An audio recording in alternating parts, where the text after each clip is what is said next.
Have you ever wondered why a certain person is always on your mind? Maybe it's a special someone or a person you barely know?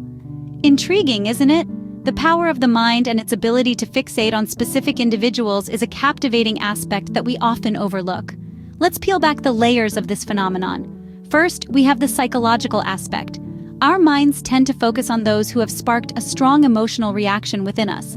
Love, anger, joy, sorrow. These are emotions that etch people into our minds. Then we have our subconscious mind, the silent puppeteer. It works behind the scenes, influencing our thoughts and behaviors. It might be the reason you're thinking about that person from the coffee shop yesterday. And let's not forget the familiarity principle. We gravitate towards what feels familiar. So if someone reminds us of a past experience or a person, our mind tends to latch onto them. So the mind is indeed a fascinating tool, isn't it? Now let's delve deeper into this. Now, have you ever wondered if this person, who is always on your mind, thinks about you too? Let's dive into the wisdom of the Buddha mind to find answers. In the realm of Buddhism, there's this compelling concept of interconnectedness. This idea suggests that we are not solitary beings floating in the universe, but rather, we're all linked in a cosmic web of life.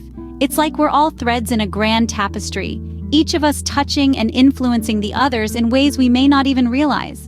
Let's think about this in the context of that special someone who's always on your mind. Could it be that your thoughts and feelings are not isolated, but are in fact interconnected with theirs? According to the wisdom of the Buddha, the answer is a resounding yes.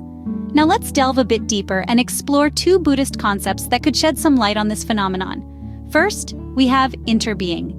This term describes the interdependent nature of all things. It suggests that we exist within each other and within all elements of life.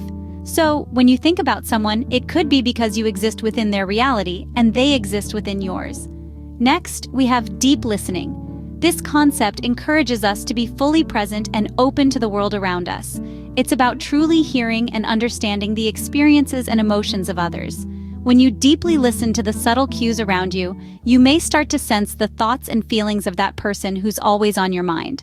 These concepts suggest that our minds are not individual islands, but parts of a vast, interconnected ocean. They propose that our thoughts, feelings, and experiences are intertwined with those of others, even when we're apart. Isn't it fascinating to think that our minds could be so interconnected? But how can we apply this knowledge to our daily lives? Let's find out. So how can we use this understanding to improve our relationships and our peace of mind? It begins with mindfulness, a practice deeply rooted in the teachings of Buddha. Mindfulness, in essence, is the process of bringing one's attention to the experiences occurring in the present moment. It's about fully engaging with the here and now, not yesterday, not tomorrow, but this very moment. When we're mindful, we can truly connect with our emotions, our thoughts, and yes, those individuals who seem to be perpetually etched in our minds. Acknowledging our feelings is the next vital step. If someone is continually on your mind, don't ignore it or try to suppress it. Instead, acknowledge it. Recognize the emotion, understand its origin, and accept it for what it is. This acceptance doesn't mean you're succumbing to the emotion. Rather, you're taking control of it. And in doing so, you're allowing yourself to move forward.